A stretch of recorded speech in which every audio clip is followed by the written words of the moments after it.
Hello বন্ধুরা, সবাই কেমন আছেন? টেকনিক্যাল নাইম ইউটিউব চ্যানেলে আপনাদেরকে আরও একবার স্বাগতম। বন্ধুরা, আপনারা প্রায় একটা সমস্যার মধ্যে পড়েন, সেটা হচ্ছে যে আপনারা যখন আপনাদের প্রিয়জনের ফোন নেন বা কোনো ছোটো ভাই বা কোনো ছোটো বোনের ফোন নেন, তো তখন আপনাদের তাদের ফোন নেওয়ার পরে যখন ফেসবুকে ঢুকতে যান, তখন খেয়াল করলে দেখবেন যে তারা ফোনে লক করে রেখেছে, বা তাদের গ্যালারিতে যদি ঢুকতে যান তো সেই ক্ষেত্রেও দেখবেন যে তারা কিন্তু লক করে রেখেছে। তো এইভাবে কিন্তু তারা তাদের মেসেঞ্জারও কিন্তু লক করে রাখে বা হোয়াটসঅ্যাপও কিন্তু তারা লক করে রাখে। তো এখন আপনারা কীভাবে দেখবেন যে তাদের গ্যালারিতে কোন ভিডিও আছে বা কোন ফটো আছে?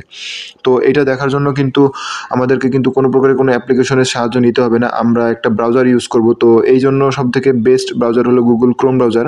তো আমরা গুগল ক্রোম ব্রাউজারটি ওপেন করব। তো গুগল ক্রোম ব্রাউজার ওপেন করার পরে খেয়াল করবেন আমরা এখানে সার্চ বারে লিখব ফাইল, FILE, তারপরে এখানে যে ডাবল ডট আছে আমরা এটা লিখে দেবো, দেওয়ার পরে 3 বার স্ল্যাশ দিব। তো 3 বার স্ল্যাশ দেওয়ার পরে খেয়াল করবেন এখানে আমরা লিখবো SD কার্ড। তো খেয়াল করবেন SD কার্ড লেখা হয়ে গেলে আমরা এখান থেকে আরেকবার স্ল্যাশ দিব। তো স্ল্যাশ দেওয়ার পরে আমরা সার্চ দিব। তো সার্চ দেওয়ার পরে খেয়াল করবেন এখানে কিন্তু তার যেই ফোনে যেই মেমোরিটা আছে বা ফোন মেমোরি, তার পুরো ফোল্ডারটা কিন্তু আমাদের সামনে শো করতেছে। তো আমরা এখান থেকে একটা ফোল্ডার ওপেন করব। তো আমরা একটা ফোল্ডার ওপেন করলাম।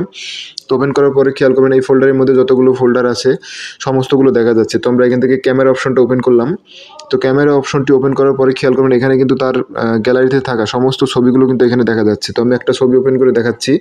তো একটা ছবি ওপেন করার সঙ্গে সঙ্গে কিন্তু দেখতে পাচ্ছেন যে এখানে কিন্তু তার গ্যালারিতে পিন দেওয়া, কিন্তু তারপরেও আমরা খুব সহজে কিন্তু তার গ্যালারিতে যেই ফটোটা আছে এটা কিন্তু আমরা খুব সহজে কিন্তু দেখে নিতে পারতেছি। তো আরেকটা দেখাই, সেম যদি খেয়াল করে দেখবেন আমি আরেকটা ছবি ওপেন করলাম। তো আরেকটা ছবি ওপেন করার পরেও কিন্তু সেম কিন্তু ছবিটা কিন্তু দেখা যাচ্ছে। তো এইভাবেই চাইলে কিন্তু আপনারা খুব সহজেই দেখে নিতে পারেন যে আপনাদের প্রিয়জনের ফোনে বা আপনাদের ছোট ভাই বা বোনের ফোনের গ্যালারিতে কি আছে, তার ফোনের যে লক এটা না খুলে কিন্তু আপনারা দেখে নিতে পারবেন খুব সহজেই। তো বন্ধুরা, যারা গ্যালারিতে ঢুকতে পারেন না এরকম লক করে রাখার কারণে, তারা অবশ্যই এই সিস্টেমটিতে কিন্তু খুব সহজে দেখে নিতে পারবেন যে তাদের গ্যালারিতে আসলে কি আছে। তো বন্ধুরা, যারা টেকনিক্যাল নাইম ইউটিউব চ্যানেলে নতুন তারা অবশ্যই চ্যানেলটিকে সাবস্ক্রাইব করবেন, পাশে থাকা বেল আইকনটি বাজিয়ে দিবেন, ভিডিওটিতে একটি লাইক করবেন, কমেন্ট করে জানিয়ে দিবেন ভিডিওটি কেমন লাগলো। পরবর্তী ভিডিও পাওয়া পর্যন্ত ততক্ষণ সবাই ভালো থাকবেন, সুস্থ থাকবেন। ধন্যবাদ সবাইকে।